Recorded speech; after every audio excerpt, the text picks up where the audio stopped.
নমস্কার বন্ধুরা, welcome back to my channel Champa Rannaghar. আজ আমি আপনাদের সঙ্গে শেয়ার করব উচ্ছে দিয়ে দুর্দান্ত স্বাদের রেসিপি।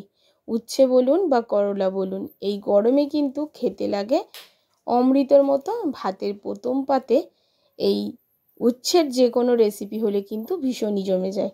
তবে আজ আমি যেভাবে উচ্ছেটা রান্না করে দেখাবো সেটা কিন্তু খুব বেশি তিতো হবে না। তাহলে চলুন বন্ধুরা, আমি দেখে নিই আমার আজকের রেসিপি। আজকের রেসিপিটি বানানোর জন্য এখানে দেখুন 150 গ্রাম মতো আমি উচ্ছে নিয়ে নিয়েছি, 3টে বড় আর একটা ছোট। এখন কড়ার মধ্যে একটু জল নিয়ে নিয়েছি আর জলটার মধ্যে একটু লবণ দিয়ে ফুটতে দিয়েছি।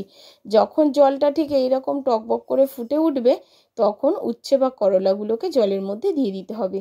প্লিজ বন্ধুরা প্রথম থেকে শেষ পর্যন্ত ভিডিওটি দেখবেন আর আমার এই ছোট্ট চ্যানেলটিকে প্লিজ বন্ধুরা একটু সাপোর্ট করবেন আর পাশে থাকবেন। যদি আপনাদের আজকের রেসিপিটি ভালো লাগে অবশ্যই একটা লাইক করে দেবেন, শেয়ার করে দেবেন বন্ধুবান্ধব আত্মীয় স্বজনের মধ্যে, আর কমেন্ট করে কিন্তু জানাতে ভুলবেন না আপনি কোথা থেকে আমার ভিডিওটি দেখছেন। হাতে গোনা মাত্র 2 মিনিট মতো গরম জলের মধ্যে কিন্তু এই উচ্ছেগুলোকে ফোটাতে হবে। গরম জলের মধ্যে দিয়ে দিতে হবে মাত্র 2 মিনিট মতো। ঘড়ি দেখে 2 মিনিট, এর বেশি কিন্তু নয়। তারপরে গ্যাসটাকে অফ করে উচ্ছেগুলোকে তুলে নিয়ে নিতে হবে সঙ্গে সঙ্গে। আর দেখুন কতটা নোংরা বেরিয়েছে, উচ্ছের মধ্যে যে কত নোংরা থাকে বন্ধুরা, আপনারা এইভাবে উচ্ছেটাকে না ধুলে বুঝতে পারবেন না। এবারে দেখুন সমস্ত সবজিগুলোকে কেটে নিয়ে চলে এসেছি। এর মধ্যে দিয়ে দিয়েছি কুমড়োগুলোকে একটু আলু ভাজার মতো মোটা মোটা করে কেটেছি, আর উচ্ছেটাকে এরমভাবে কেটেছি। আর আলু ভাজার মতো আলু কেটে নিয়েছি একটা বড় সাইজের টমেটো। আজকের রেসিপিতে আপনারা কিন্তু বন্ধুরা পেঁয়াজ ইউজ করতে পারেন। আমি কিন্তু যেহেতু নিরামিষভাবে করব পেঁয়াজটা এখানে ব্যবহার করিনি, তবে কিন্তু খেতে হয়েছিল দুর্দান্ত। আর এই রেসিপির জন্য একটা স্পেশাল মশলা বানাবো। প্রথমে আমি কড়াইতে দিয়ে দিয়েছি তেল, আর এই যেটুকুনি তেল দিয়েছি এইটুকুনি তেলেই কিন্তু আমি আজকের পুরো রান্নাটা করব। তেলের মধ্যে দিয়ে দেবো কালো জিরে ফোড়ন আর দিয়ে দেব 2টো শুকনো লঙ্কা ফোড়নে। একটু হালকা করে নাড়াচাড়া করে নেব, আর দেখবেন খুব সুন্দর একটা গন্ধ বেরোবে কালো জিরে আর শুকনো লঙ্কা ভাজার। যখনই এই অমৃত স্বাদের গন্ধটা বেরোবে তখনই কিন্তু এর মধ্যে আমি দিয়ে দেব আগে থেকে কেটে রাখা আলু ভাজার মতো আলুগুলোকে। আলু যেহেতু সেদ্ধ হতে দেরি হয় সেজন্যে আলুটাকেই আমি প্রথমে তেলের মধ্যে দিয়ে দিচ্ছি। আলুটাকে দিয়ে দেওয়ার পরে 2 থেকে 3 মিনিট মতো এটাকে তেলের মধ্যে একটু নাড়াচাড়া করে ভেজে নেব।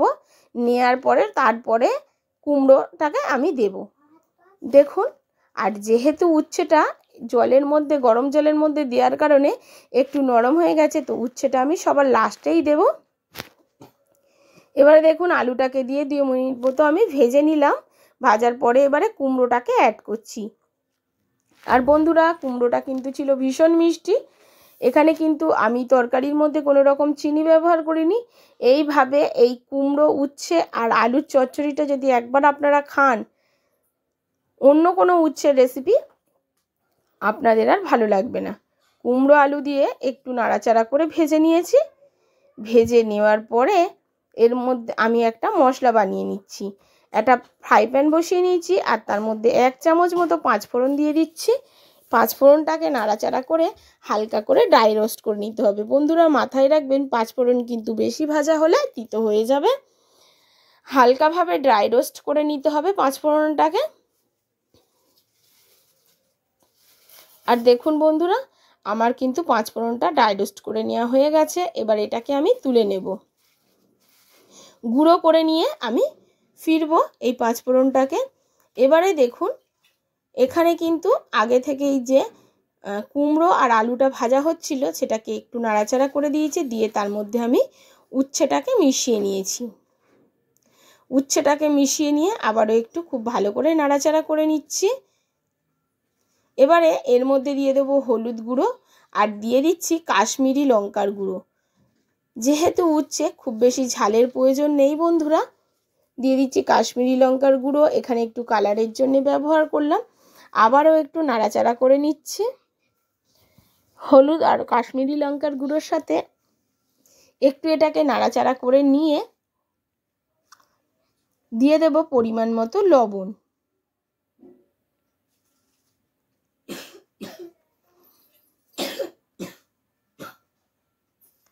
লবণটা দিয়ে খুব ভালো করে একটু নাড়াচাড়া করে নিয়ে আমি এবারে এটাকে থালা দিয়ে ঢেকে রাখবো।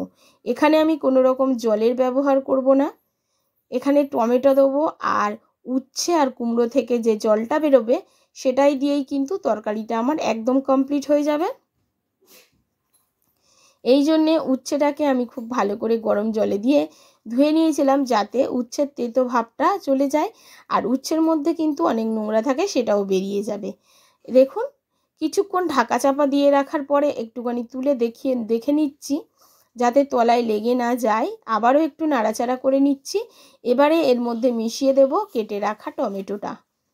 এর মধ্যে বেশি মশলা ব্যবহার করার কোনো প্রয়োজন নেই, তাতেই কিন্তু এই উচ্ছে কুমড়ো আলুর রেসিপিটি হবে একদম অমৃত স্বাদের। দিয়ে দিলাম এখানে টমেটো কুচিটাকে দিয়ে একটু নাড়াচাড়া করে মিশিয়ে দিয়ে এবারে দেখুন আবারও একটু ঢাকা চাপা দিয়ে দিলাম। প্রায় 2 থেকে 3 মিনিট লো টু মিডিয়াম ফ্লেমে ঢাকা চাপা দিয়ে রেখেছিলাম। তারপরে ঢাকাটা খুলে নিলাম আর এর মধ্যেই কিন্তু আমার সমস্ত সবজিগুলো সেদ্ধ হয়ে গেছে, টমেটোটাও কিন্তু বেশ গলে গেছে। এবার একটু নাড়াচাড়া করে আপনাদেরকে দেখিয়ে দিচ্ছি যে উচ্ছে টমেটো থেকে দেখুন কতটা জল বেরিয়েছে, আপনারা নিশ্চয়ই বুঝতে পারছেন। এবার এটাকে খুব ভালো করে নাড়াচাড়া করে একটুখানি ভেজে নিতে হবে। মিডিয়াম ফ্লেমে দিয়ে রাখতে হবে গ্যাসের ফ্লেমটা, হাই ফ্লেমে করতে যাবেন না, তাহলে সমস্ত কিন্তু চচ্চড়িটাই পুড়ে যাবে। আর দেখুন নাড়াচাড়া করে নিয়েছি আর কতটা সুন্দর হয়েছে, কোনো রকমভাবে কিন্তু কুমড়োটা ঘেঁটে যেন না যায় সেদিকে লক্ষ্য রাখবেন। এবারে দেখুন সেই যে 5 ফোড়নের গুঁড়োটা করে নিয়েছি সেটা কিন্তু খুব বেশি গুঁড়ো করিনি, একটু গোটা গোটা থাকবে। 5 ফোড়নের গুঁড়োটা এখন এই তরকারির মধ্যে ছড়িয়ে দেবো, দিয়ে নাড়াচাড়া করে নেব। আর এই 5 ফোড়নের গুঁড়োটা দিয়ে কিন্তু খুব বেশিক্ষণ তরকারিটাকে নাড়াচাড়া করা যাবে না আর রাখাও যাবে না আগুনের মধ্যে। একটুখানি নাড়াচাড়া করে নিয়েই কিন্তু এটাকে নামিয়ে রাখতে হবে। 2 মিনিট মতো এটাকে ঢাকা চাপা দিয়ে রেখে দেবো। 2 মিনিট পরে আমি একটা প্লেটে সার্ভ করে দেখিয়ে দিচ্ছি। আর দেখুন বন্ধুরা কুমড়োটা কিন্তু একেবারে গোটা গোটাই আছে। একটা প্লেটে আমি তুলে নিলাম আর দেখতে কতটা সুন্দর হয়েছে, আর এটা কিন্তু খেতেও বেশ দুর্দান্ত ছিল। আশা করছি আমার আজকের এই উচ্ছের চচ্চড়ির রেসিপি আপনাদের ভালো লেগেছে। যদি ভালো লাগে অবশ্যই লাইক করবেন, প্রচুর প্রচুর শেয়ার করবেন। আর প্লিজ বন্ধুরা কমেন্ট করে জানাতে ভুলবেন না আপনারা কোথা থেকে আমার ভিডিওটি দেখছেন। নমস্কার বন্ধুরা।